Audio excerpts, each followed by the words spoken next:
Hello everyone, I don't want to share any useful advice. How can you use this foam? I buy household appliances. You have seen more than once that they pack a large amount of foam and usually all this foam is thrown away. But if you are a summer resident or live in a private house, then you will never throw away foam again. First of all, I will need a plastic cup like this. It can be any other container. I just have such a cup in stock. Following this step, we carefully take a piece of foam, break it down into manageable fragments, and prepare them for placement into this glass.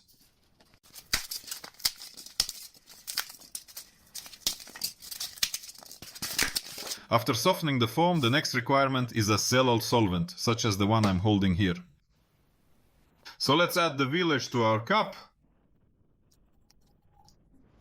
Well, this amount will be enough, and we will remove the foam of everything.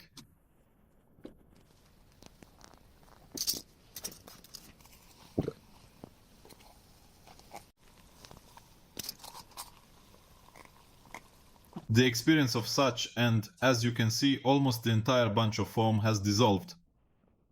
So, shall we proceed to melting the remaining portion? And for us to succeed, the composition is a little thick, about like a liquid jelly. So here's what we got.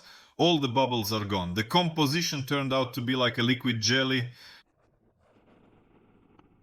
That's sufficient for now. Let's pick up the brush and continue. A polished board. Well, if you polished it. Stop. Let me promptly demonstrate the difference for you. We've prepared stickers with scotch tape to ensure later visibility of the differences. This is just the initial section. We cover it like a varnish.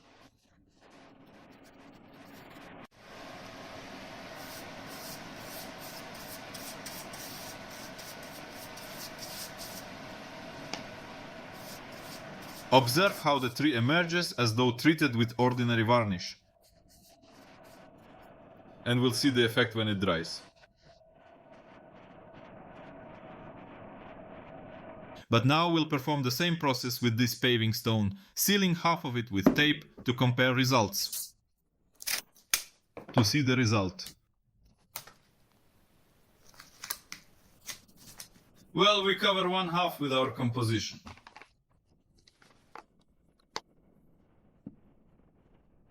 As you can see, the composition immediately highlights the bright color of the paving stone itself.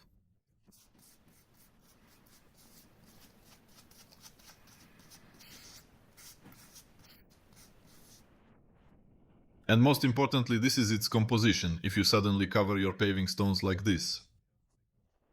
With a homemade varnish, it will not be washed off with water, that is, it goes deep into the pores, but again, if the composition is thin, if it is thick, then it will lie on top. Now we are waiting for this all to be clarified, but now let's try to seal this composition using a collector that I bought at a hardware store. For this I will need 2 cups. I pour part of the composition into a new glass. Further, let's take a little cholera. Wow, surprisingly, he's extremely excellent and decent to go forward, isn't he? Well, thus we apply another portion of the mixture coating on the alternative section of this board. Basically, we created a varnish with a cool textural finish. You can incorporate dye variations like my favorite garnet colored dye.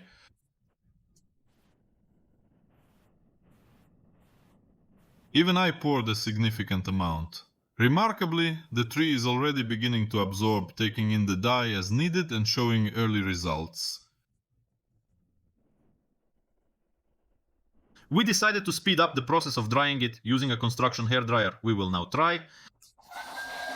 It falls asleep right before my eyes, it is absorbed, that is, it is also like this. Useful advice: if suddenly you need to quickly cover something with a little soap, then you can dry it with hay and consist. The most important thing is that it goes deep from the top, almost nothing remains.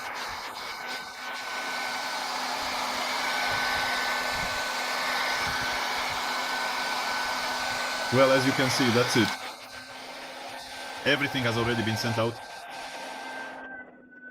To complete the experiment thoroughly, I decided to test the painting process on a piece of metal. Before proceeding, I carefully degreased the surface to prepare it.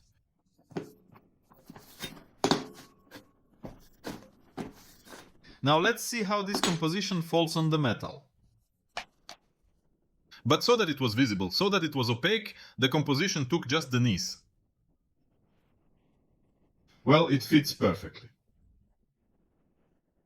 But what will it be needed for? I think you guessed it.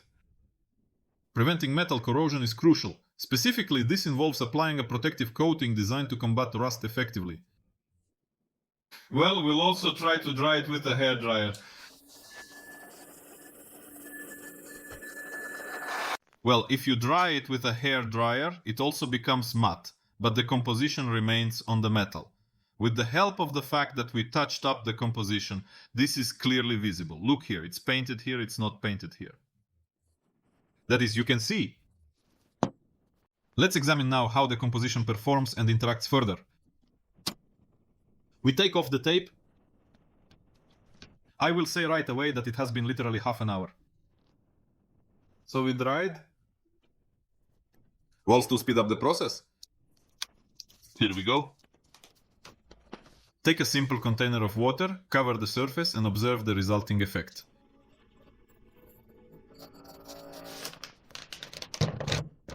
Well, how do you see? At this point, you can distinctly see that the coating behaves remarkably like a hydrophobic substance, providing an impermeable finish. That is, from here it was immediately absorbed, you can see it right away, you can see it here, you can see the droplets. Here we put it sideways. This is how you see the composition of the work. Now let's do the same thing with the stone. Here we take the paving stone.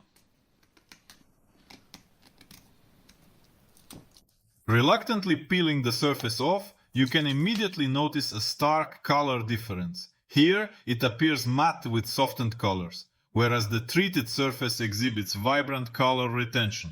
Essentially, this formula acts as a varnish for stones. Let's proceed to test it further with water on paving stones. Observe how the results are evident right away. The untreated surface absorbed moisture instantly, while the coated areas resisted penetration. The water pools securely on top, significantly enhancing durability and extending the longevity of your paving materials. Friends, I hope this advice on foam plastic proves beneficial to you. Actually, dealing with paving stones has become a practical routine for me, as every year I apply a hydrophobic solution to preserve their quality, which requires significant expenditure. Moving forward, I plan to follow this method. Almost free of material, and I think the effect will be even better. I hope my advice was useful to you. Be sure to like it. If this is the case, if suddenly you have not subscribed to my channel, subscribe here for a lot of interesting and useful things. But for today, I have everything for everyone for now.